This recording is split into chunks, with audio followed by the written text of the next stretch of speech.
My name's Ryan. This is my BMW E30. It's an 87. It's not quite stock anymore.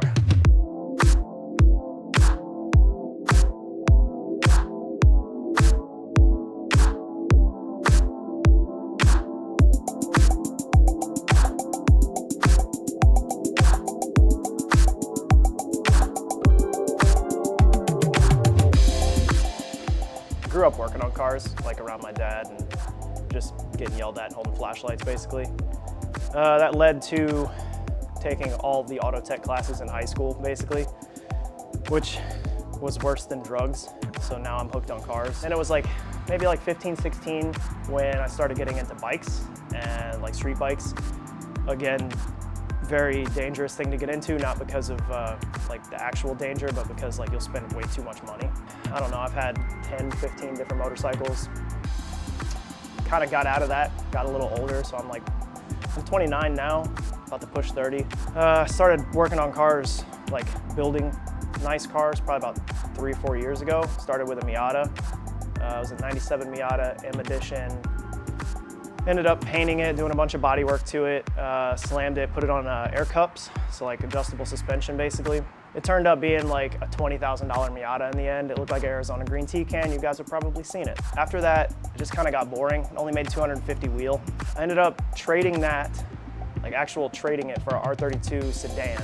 It had a built RB20 in it, but it just still wasn't fast. So I ended up wrapping that one to look like the Arizona green tea can as well. I think we made like 350 wheel on it. So we put a bigger turbo, bigger injectors, got it tuned. It was fun, but it was just too much anxiety driving that thing on the road. Because if somebody like dented the door or like you scratched the bumper, you can't just get another one, you have to go to Japan. So I ended up selling that. Had a bunch of cash burning a hole in my pocket and I really wanted to go fast. So it was either buy another Miata, K-swap it, or LS swap it, or do something like completely off the wall. So I found an E30. I found 2 E30s. One shell that I bought was an 87 as well, and it was like rusted from basically the door handles all the way down, but it had this whole kit and everything on it, so it looked really good. Bought that, gutted it, took all the good stuff off of it, bought another shell for like $1,000, put it all together, cleaned it all up, wrapped it, and now we're here. We didn't want to go with like a typical, I don't know, inline 6 or M50 or whatever it is. So I just put an LS in it, drove it around for, I don't know, maybe 3 or 4 months with an LS, made probably 350, 400 wheel. That was fun.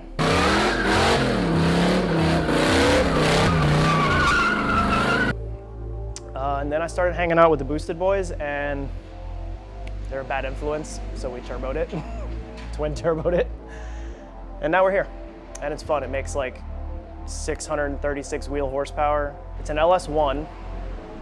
We ended up, it's a stock rotating assembly on the bottom, so stock block, aluminum block LS1. We took the heads off of it.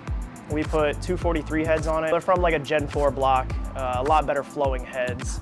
That gave it a little bit more power NA. It just wasn't enough. So we had Wyatt from the Boosted Boys slap 2 turbos on it. And now it's 2 GT35s. They're eBay boys, but they work. They got a little play in them already, so it doesn't even have, I don't know, 200 miles on it, and they've already got play. But it works, it's fun, it makes choo-choo noises. It makes 636 wheel horsepower at like 650 foot-pounds of torque at 2,800 RPM. So it does have Texas Speed Magic Stick 3 cam in it, which is great NA. Probably not made for boost, probably a little too high for boost, but it works. Dual titanium springs, retainers. The heads are built. I ported them, so it does what it needs to. Fuel system, we have Snake Eater GB 1500s, 1400s, and they put as much fuel as I'll ever need in this thing. I also have their in-tank pumps. I have 2 of those in there. The Sicky swap kit that's in it, basically that's, it came with motor mounts, headers, everything you need to get this motor in this car. Made it really easy actually, we just bolted it in. And ended up getting rid of the headers and going turbo. As far as driveline goes, it's got a TR6060 trans in it, so like 2010 and up Camaro, 6-speed. It's already a very tall transmission, tall geared transmission, but It is backed with a 293 rear gear. It's not an ideal setup. It's a very tall setup, so it's a highway car. But it does have the LS1 clutch in there, which I think is 600-700 horsepower maybe, so we're kind of pushing the limits of that clutch. I think we actually smoked it a little bit on the dyno. As far as brakes, stock for now.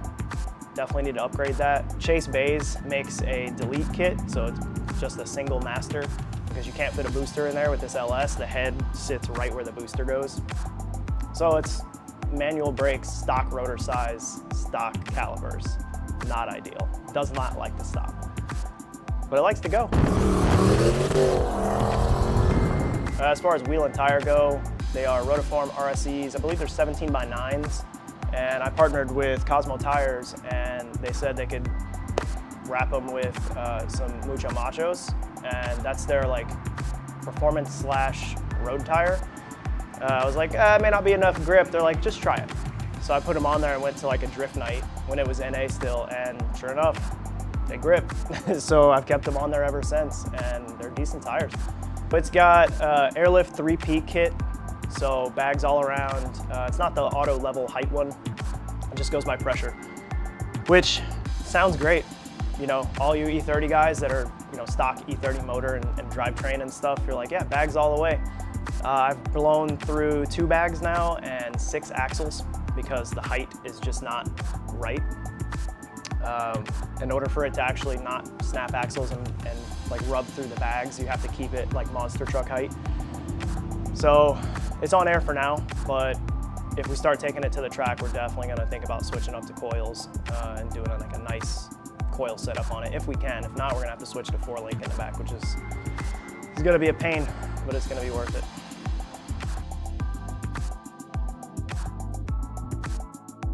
For ECU to run the LS swap, we did a Holley Terminator X.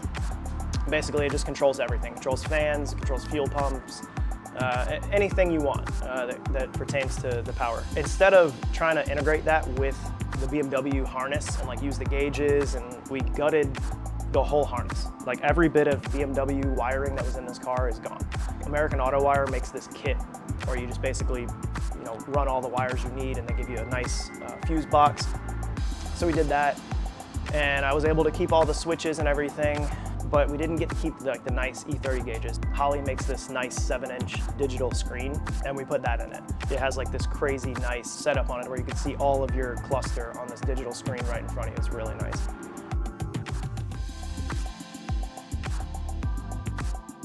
The question that I get all the time is what's in that thing?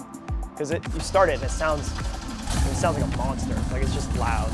So people always ask me, what motor's in that? Like, what is that? And I try to explain it to them, but it's just a, you know, compilation of all different engine parts. I'm like, it's a Corvette motor. It's like, there you go, and then they get it. It was cool in A. It was cool just as an E30, but come on, twin turbo LS in a car that weighs, I don't know, what, 3,000 pounds maybe wet. It's fun. If